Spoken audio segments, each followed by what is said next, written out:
Thank you. That was a really, it was a new introduction. Author Shaheen's sister Alia. It felt really nice. Like all my blood vessels are jumping right now. Okay, so I'm going to try and be as host-like, but I may make some mistakes, so forgive me from the beginning. Good afternoon, ladies and gentlemen, members of the media, our friends, our family, and any gate crashers, if there are any. I want to start by thanking all of y'all from the bottom of my heart for being here today, because today is a very, very big day for all of us. And just to have you here, listening to us, being with us, caring about what we say on stage, really, really means a lot, and I assure you we will not forget this day. I'd also like to thank Penguin and Landmark for hosting this event. Okay, so we all know why we're here, but just in case someone was not paying attention, Shaheen Bhatt has written her first book.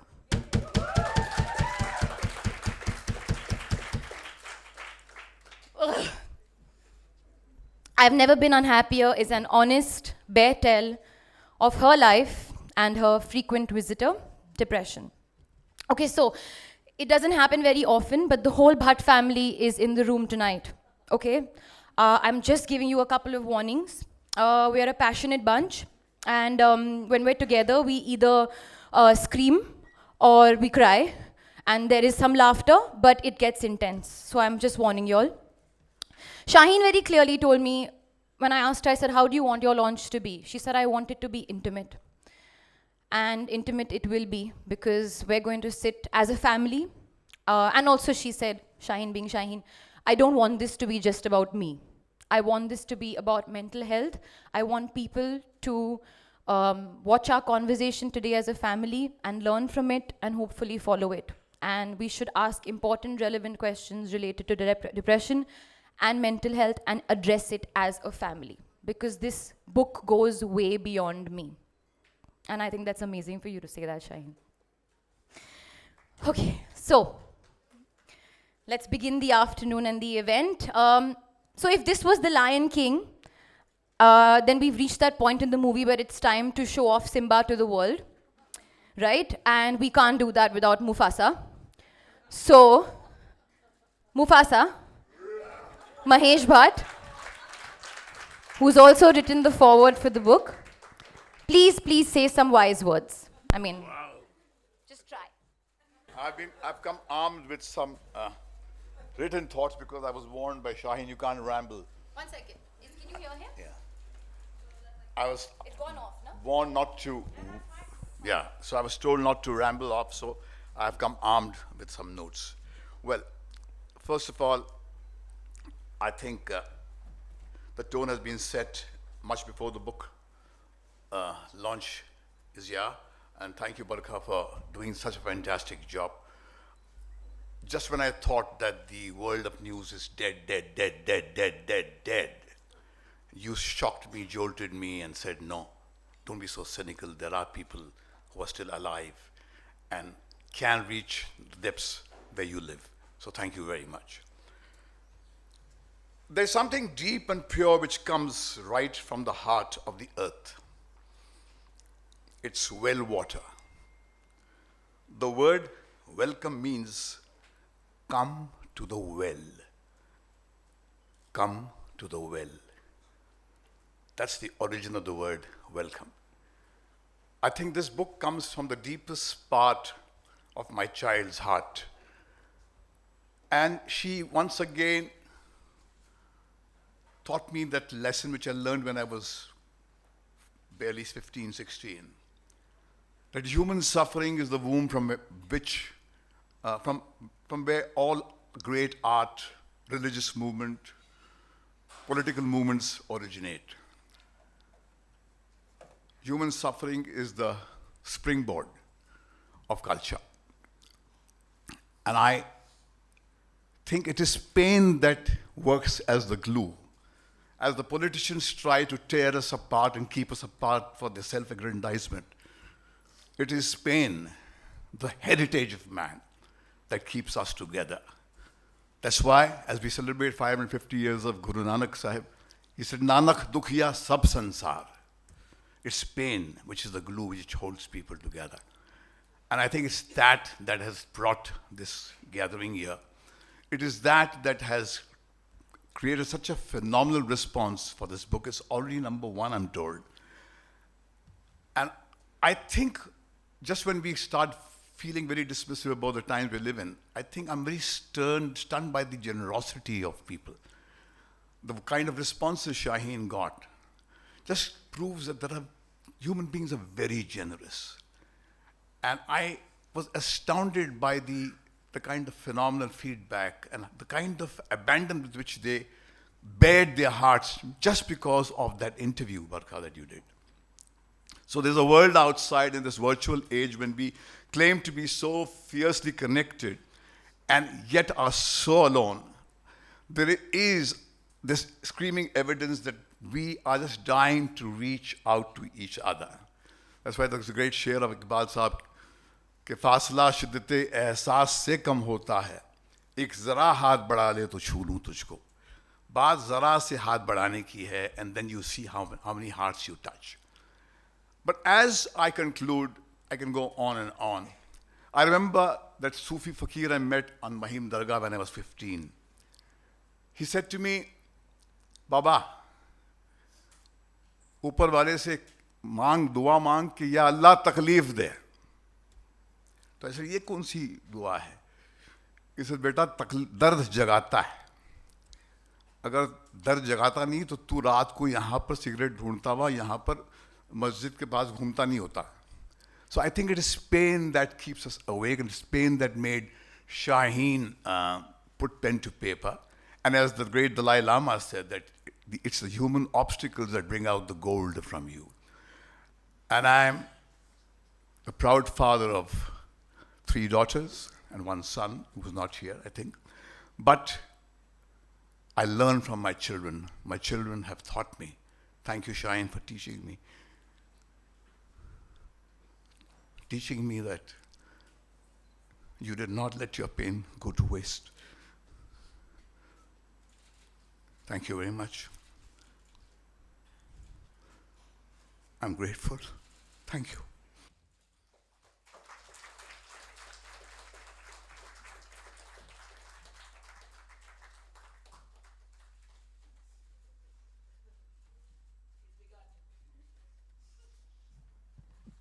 Okay, like I said, I've got my box of tissues with me, Papa.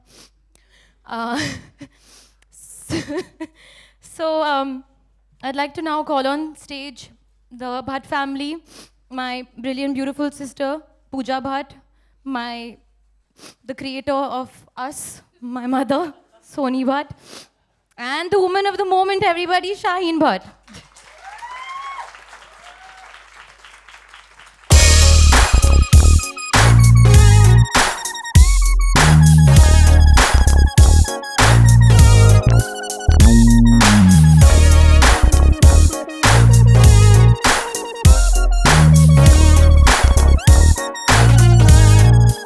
Okay, so what we're going to do is, of course, Shaheen has said a lot about her journey with depression and mental health and all of that through the book, which you guys can pick up in stores online now and read it. But what I find extremely, extremely personal, that she has actually included excerpts from her diary, right since the time she was 13 to now.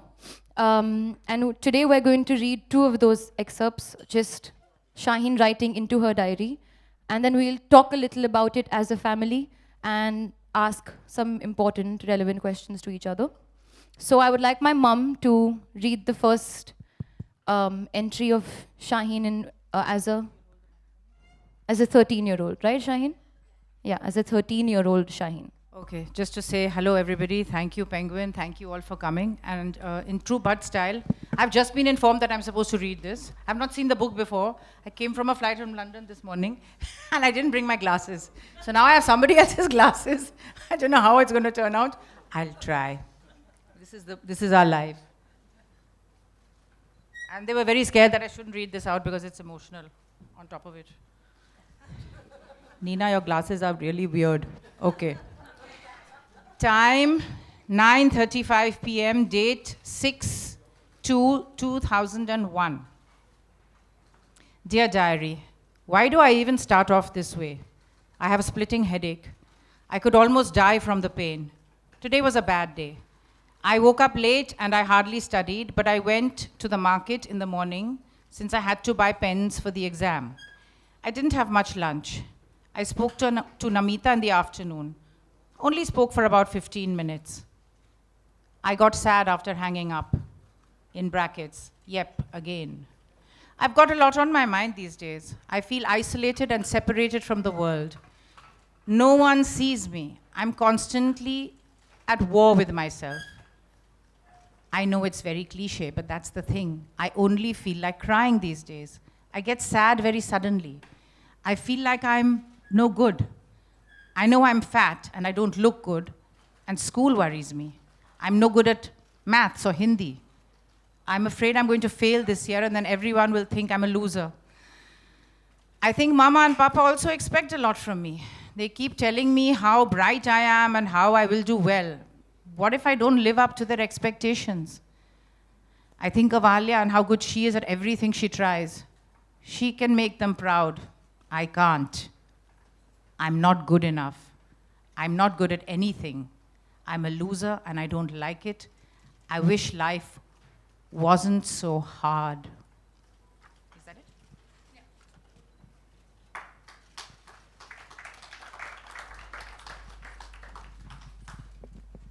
Okay, so Shaheen, you remember this moment when you were writing this? Do you have like a idea or a sense of? Yeah, kind of. Not exactly, but kind of. It was during just before exams. And yeah, I was feeling very inadequate, and I think that's how everything started for me, was just this overwhelming feeling of inadequacy that I had all the time. And I mean, it started as emptiness, which then flowered into this very all-pervasive inadequacy that just never went away, no matter what I did. It shadowed me everywhere, school, home, everything. And I'm guessing this is very early on when you started feeling this way. Yeah. When you mentioned in this diary that you spoke to Namita, who is Shaheen's best friend, who's with us today. Did you mention did you tell Namita how you were feeling on the phone? She was actually the only person I told, weirdly, because I mean, that's the thing, I didn't know what it was at the time. It was just, I'm not feeling, I just cried all the time. So we would literally sit and cry together on the phone. She would sit and listen to me cry for like half an hour, 45 minutes at a time, and just be like, okay, you're done now? Okay, fine, I'll call you later. I have to go for dinner. My mom's yelling. So we'd just do that. Even in school, we'd go, like we had a ritual. We'd go sit outside during recess, sit together, listen to sad songs and cry together. That's just what we did. So it was just it was a general feeling of just, at that age, feeling very confused and lost and not understanding why I kept feeling like this and not knowing what to do with it. So I have memories of you as when I was younger, the kind of person you were when we were kids, and suddenly something started changing. But I want to ask Mama, when did you notice, do you remember that time where you felt something was different? Did you think that she was just behaving maybe like a brat? Because I remember you used to come back home, used to try to wake her up in the morning and throw water on her face because she would refuse to go to school. And you would think, college or whatever. So that, I mean, as a parent, you're also trying to make sure that your child is not, just being whatever, is like lying to you or something. When did you start noticing that there was some change? I think this is the whole problem with this illness. It is so difficult to catch. You don't know when it starts. You don't know when. I really don't remember any one moment. I remember Shaheen becoming very quiet at around about the time she was about 13, 14, 15, which I assumed is very normal. I was also the same. I also used to cry at the drop of a hat when I was an adolescent. And any mother will think, okay, now it's adolescent, it's hormones. I used to tell her also, you feel emotional, whatever. But I don't remember that part.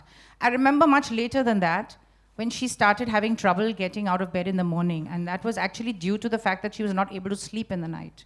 So insomnia is one of the biggest, I would say, signs that something is very, very wrong. And when you have chronic insomnia and you literally don't sleep the whole night. I didn't even know this. I didn't know anything because Shaheen did not tell me.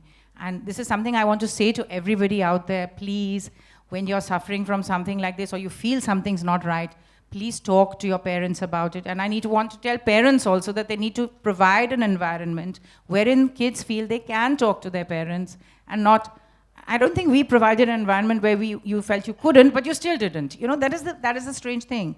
So I didn't know for a long time. But I think when I finally started realizing something was not right, was when she actually came and told me. But before that, I had already told her, I said, Shaheen, if there's anything wrong and you think you need to go and see somebody, I will take you to somebody. But because I know my daughter, I know how stubborn she is. If I had said, come with me and I'm taking you tomorrow, she wouldn't have come. Or it would have been very difficult and she would have resisted everything. So I knew it had to come from her. So I said, when you're ready, I will take you to see somebody. Just tell me that. Okay, one second. I just want And to. it took 1 year. It took her 1 year to come to me. I want to come back to the point you just said that she resisted. Shaheen, would you say out there for anybody who's watching this or who'll read whatever is written from today's event that it's normal to feel resistance to talk to people and to go out and get help? Like if somebody says, I think something's wrong with you, should we go talk to somebody? Do you feel like the resistance is a very normal, natural feeling? Yeah, absolutely. Because I mean, first you have to accept that you feel like there's something wrong that you need to get help for, which initially I knew something was wrong, but I was very adamant that I figure out how to fix it myself because I thought it would make me, I thought I was a very self-aware, intelligent, well-read person who, like, what does it mean that I can't figure my own shit out? I should be able to, I should be able to figure this out by myself. And so, yeah, I resisted also. I didn't like the idea of going to a therapist. I didn't like the idea of meeting a therapist. Why? Because I was young and at that age, I honestly thought it meant that I'm crazy. I thought it meant that, okay, she's something wrong with her. She can't figure out her own brain. She need to go talk to somebody. Finally, when I realized it was completely out of my control, that's when I went and spoke to mom and I was like, listen, whatever I'm doing is not working. I can't fix it. This is not happening. So I need to see someone. Papa, you've mentioned time and again when we've had conversations that you've kind of felt maybe you've been depressed all your life and you just never knew about it. You feel a sense of like a melancholic feeling. When you've read Shaheen's book, you heard her speak about, the way she feels. Do you relate to it? And in what way do you relate to it? I think when Shaheen, in 2007, when UG Krishnamurti was dying and I came back for the first time before I went back, I read out to her a very intense piece of what I felt with him because I was certain that he was going away. And he was the very breath of my existence and the bedrock on which the edifice called Mahesh Bhatt stood. And I remember at midnight after I came back and I read out to her the piece because I wanted to exhale. And she was hardly 18 or 19 and I read out to her and I could see that she inhaled me and she absorbed me and then she said to me, Daddy, your life is over. Because people spend a lifetime wanting to touch the peaks of the emotions that you have felt. And they don't come anywhere close to it. And she comforted me, but after she comforted me, I put my head to rest. It hit me that the very fact that she could understand meant that there was a landscape where she lived, that there was a quotient of pain that she had a reference point to. And she was just a child. That's when I felt that, like what I've written in the foreword, that it was Nietzsche who said that when somebody would not understand him, he would say, it's fine. It would only upset his intellectual vanity. But his heart would bleed when he would feel that, oh, this guy understands me or she understands me. That means the person has a reference. But I think Shaheen did tell me that it was because she found me the way I was, she could cope with the lows of life because she felt that, oh, my old man has been through this and he has survived. So I guess something may be right with me. That's what she said to me, and I think, yes, I have been, I think ever since I remember, I've been an insomniac, and I think I have lived with what is called functional depression. My alcohol abuse, my substance abuse was a part of self-medication till she cured me when she was born. And I think my children have inherited it. If I think Pooja hit the bottle at a stage of life, and it was because maybe she has that predisposition towards that depressed gene. And I think, yes, it's a biochemical disorder which is genetically passed on. And I think what is very important to say is that today, I sit down here, my heart goes back to 40 years ago when Praveen Barbie spiraled into the abyss of madness, and there was ignorance about that thing called mental disorder. It was something that nobody would talk. I can never imagine that here in the entertainment world, you'll be sitting down and talking so candidly about something called the mood disorder, which is a biochemical disorder. So the larger issue I think we were discussing, Shaheen and me, is to use this platform to raise a larger issue that is psychiatry the way out, or it's a biochemical disorder that needs to be treated biologically. And I think the doctors need to come out clean, and I think people like Barkha must take up this job to crusade for this, that it's a biochemical disorder, it's an organism which is got a way of functioning, and with that organism you want to fit the child into this brutal, sick world, and because he or she cannot fit in, you send them to the psychiatrist and want to fix them. So these are larger issues that the book has raised. Okay. We're now going to read the next excerpt. I hope I'm saying that correctly, because I earlier called it expert. It's excerpt, right? You know, when these very, very intelligent bards and I come and sit and speak. Anyway, this is a journal entry of this year, 2019. I'm not going to mention the age because Shaheen will kill me.